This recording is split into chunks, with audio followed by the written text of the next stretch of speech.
are here. This is Dr. Kesslin with the PhD Consultants, another episode of Doing the Doctorate. And you know that we're in a special series called Doctor in Residence. Doctor in Residence. I am so excited about today's guest. I can't wait to tell you who she is. But before then, have you subscribed to our YouTube channel? Have you?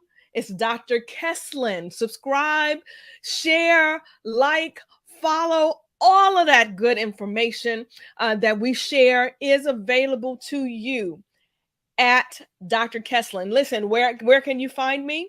You can find me on Facebook, Instagram, YouTube, LinkedIn. Listen, we may be on TikTok if you look hard enough. So make sure that you find us. Also visit our website at drkesslin.com. There are free resources there for you. Our goal is to inform and inspire you along your doctoral journey. Have you ever just been tired? You feel stagnant. You don't know where to go. You know that there's something greater, but you don't know how to get there. You feel small, like you're in a box and you don't know how to get out of the box. Today's guest is Dr. Kim, and she's going to talk to us about growth. So stay tuned for today's episode. You have more to learn. All right.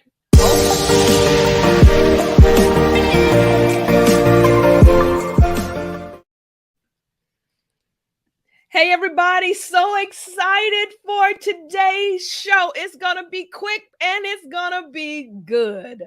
I am so excited to have my sister in the house. Hey, Dr. Kim. Hey, Dr. Kesslin. So excited to have you here. For those of you who are just joining us, let me just introduce Dr. Kim. Dr. Kim is a multi-passionate writer, artist, educator from the vibrant city of St. Louis, Missouri. With a flair for words and a passion for creativity, she weaves captivating stories and unleashes her artistic vision onto canvas. Alongside her artistic endeavors, Dr. Kim proudly serves as an English teacher, inspiring and guiding her students to embrace the power of language. When I sent out the call to people about joining us in this way, Dr. Kim responded and she said, Dr. Kesslin, I'd love to join you. So I'm so excited that Dr. Kim is in studio with us today. Dr. Kim. Hey, we use this platform to share stories of inspiration and information regarding the doctoral journey. So let me just jump right in and ask you, how did you decide to do a doctorate? Why did you decide to do a doctorate? Tell us a little bit about that.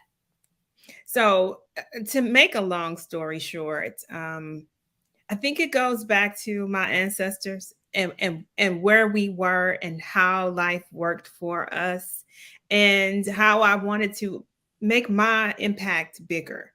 So as a high school teacher, I see 100 kids, but there's 1,300 in the building. And I wanted to be able to expand what I know and use it in ways that would help more people. Mm-hmm. I also want to transition into university teaching. So I do have a terminal degree that is an MFA, but I wasn't able to get into university. So I made the decision to go ahead and go for the doctorate.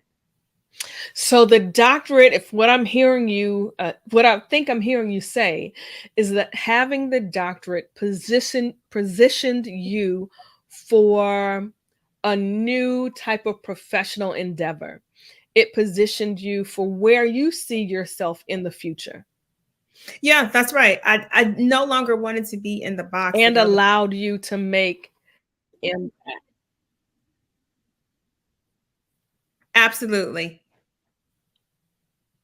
Yeah, that's good. That's good. Tell me about some of the positive aspects of your doctoral journey. Where'd you go to school? How'd you decide to study in your area? And what were some of the best parts of that journey like? So for me, my decision to go to, at the time, North Central University, they have since changed and been merged into National University. My decision was based on the program itself. As a mom, a wife, a teacher, an artist, a fitness instructor, all these different things, I didn't have time to go with the cohort and show up for class every week. National University was completely online. That they said, hey, the only time you got to come here is for graduation. So I signed up. I chose a program. I didn't want to work with the cohort. I wanted to learn at my own pace. So one of the better parts of being part of that program was being able to do work in the middle of the night, wherever I was. I didn't have to stop my travel schedule. I was able to maintain life and still obtain the doctorate. Yeah, that's good. And some of the most challenging parts. So I just wanted forever for the 5 years that I was in it. I just wanted to be finished. I was just like, I'm almost done. Like every time I finished the class, I would check it off the list and scratch it off and record my grade and try to figure out how I can improve. And one day I was talking with a pastor, and he's also a doctorate.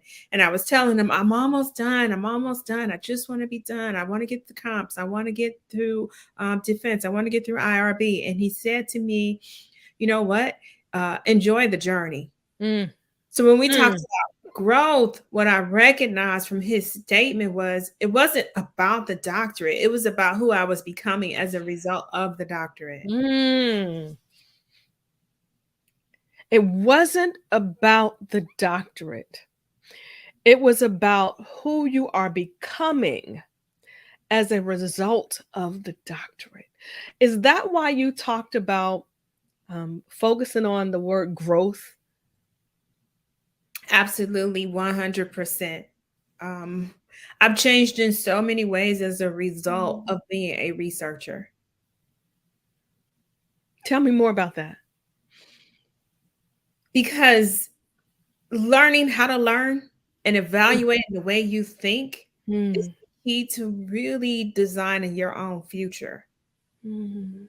Because at this point, I'm evaluating what is making me happy. And I'm no longer allowing people to assign things to me, especially if those are not how I see myself. And becoming a doctorate has helped me to really confront any imposter syndrome issues that I've had in the past. And what I mean by that is when we talk about who I That's big, Doc. That's big. What I mean by that is that I'll say it like this. I was who I am before the doctorate came along. The doctorate somehow solidifies for other people that I am who I am. And wait. I was who I am before you were a doctor. You were already fabulous and amazing. The doctorate allowed other people to see you in your fabulousness and amazingness. Yeah? Yes. And what's funny is there are many who still are conflicted because they classified me one way. And then I obtained the doctorate and they wanted to keep me where they saw me. Yes. And I am saying to you, no, my intellect is far above what you believe and think about me. Wow. So the doctorate, having the doctorate allowed you to negate any of the negative or minimizing impressions that other people had. The doctorate for you validated, let's say confirmed all that you knew was within you for other people, not for yourself, but for other people. And I didn't recognize it. Like, for example, I've always wanted a seat at the table. But there was part of me who always felt, well, I haven't really earned that seat. But in truth, what I found was, no, I've been denied the seat.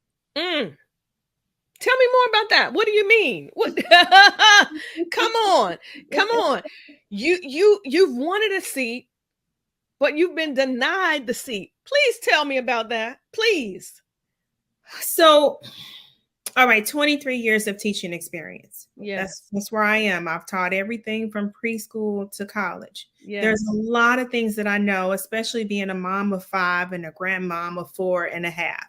Like, Yes. I've learned a lot of things.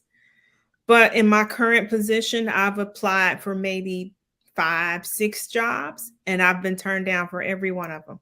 Mm. Not even an interview. Mm. And I don't believe that that is a measurement of who I am. Mm. So I've asked to have these different levels of promotions and to move around, but I have been denied. Mm. And now I have a doctorate, and it's like the same people who denied me are like, well, how did you do that? And when I applied to be in that position, you didn't think I could, but I've achieved more than you have. And so now you're trying to figure out, well, what can we do with her? And the truth is nothing. Like, what's that song say? First you didn't want me. Now now I'm you all up on me. now I'm Doc and you're all up on me. Yeah, I say it often. Mm-hmm. There are some people who will never see you. I usually say, hear your message, unless they hear Reverend or Doctor in front of your name. Wow.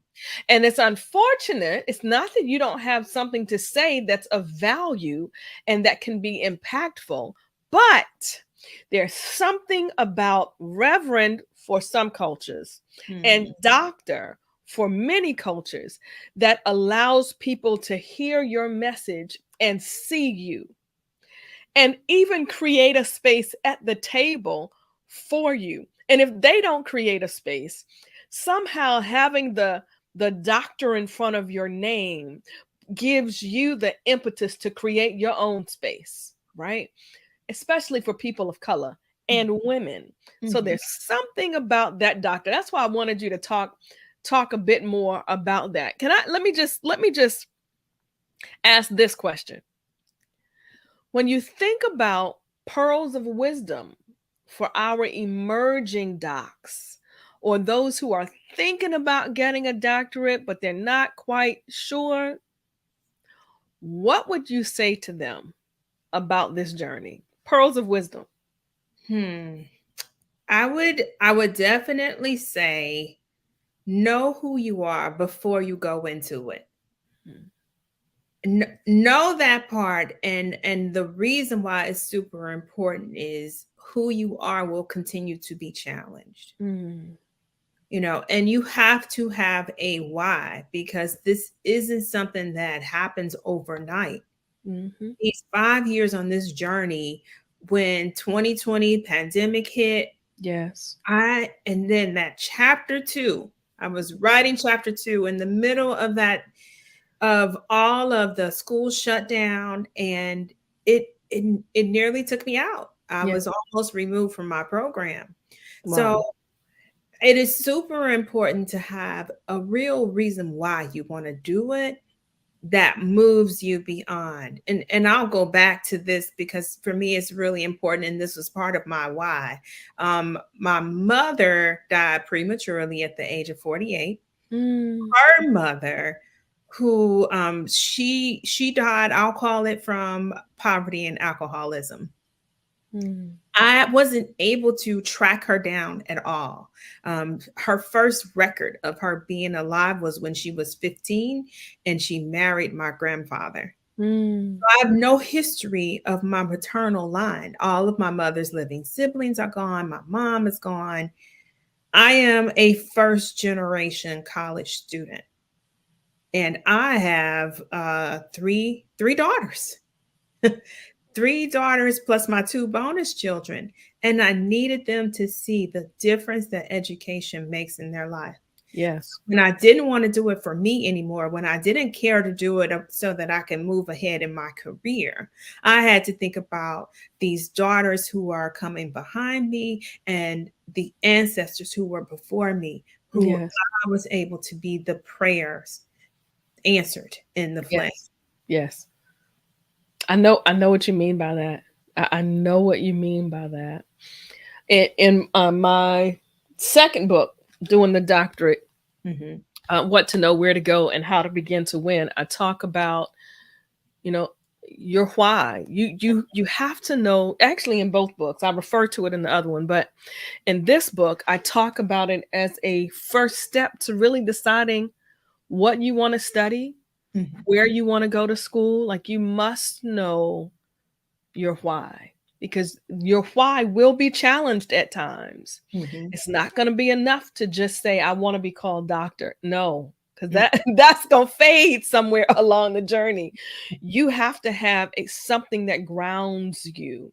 So your words of wisdom, um, find your why. For you, it was your family and your ancestors.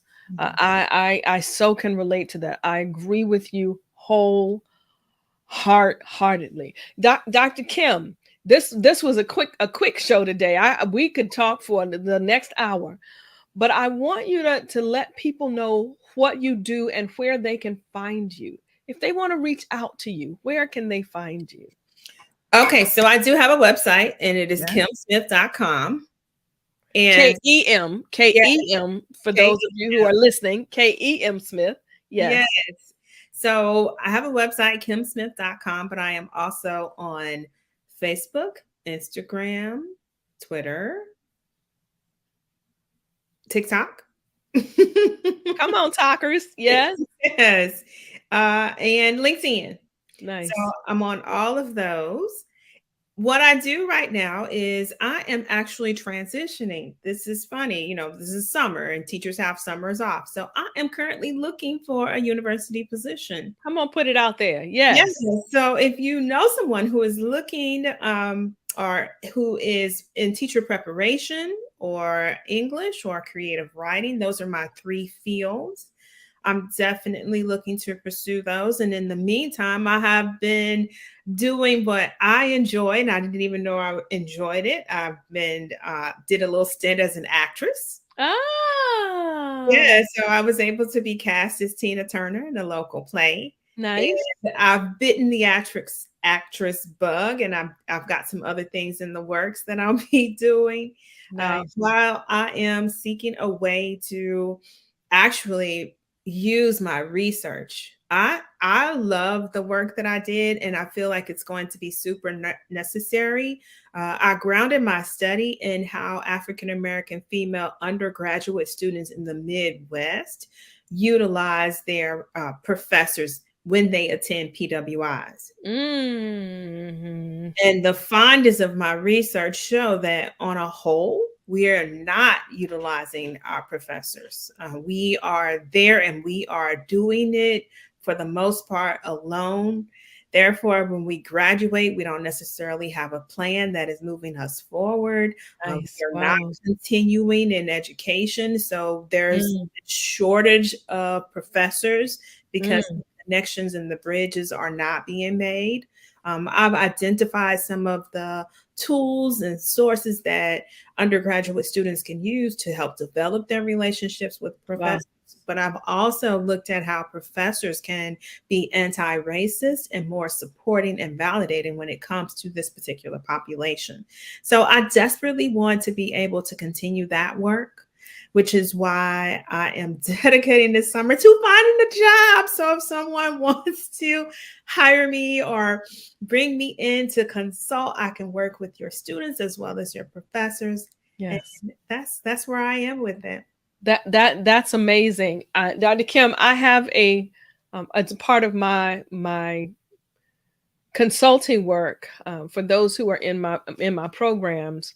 Uh, Once a month, we come together every once a week, but once a month, I invite a special guest in to kind of talk more about their research and to give words of wisdom. I'm going to invite you to come in and talk to my scholars, those who are in my group, about my program, about some of which you mentioned, because that's so important. That's so important. So, for those of you who want to reach out to Dr. Kim, Dr. KEM, please do so. For those of you who want to learn more about what I do to support inspire and inform doctoral pursuers, reach out to me, drkesslin.com/schedule to schedule your appointment with me. Again, this is Doing the Doctorate. This special series of the podcast is Doctors in Residence. I want to thank Dr. Kim Smith. Thank you, Dr. Kim, for being with me today. I cannot wait to see what is ahead for you. I'm sure that it's going to be good. For those of you who are in the audience and you hear and you want to give up, just know that the process is going to grow you. You will grow as a result of doing the doctorate. Remember, the doctoral degree, it's not merely a degree of intelligence, it is a degree of persistence. And we are here to help you persist. Why? Because your research matters. Thanks so much for joining us today. I look forward to seeing you on our next show. Until then, be good and be blessed. Love you. Love you, Mom and Dad. Talk to you later. Bye-bye.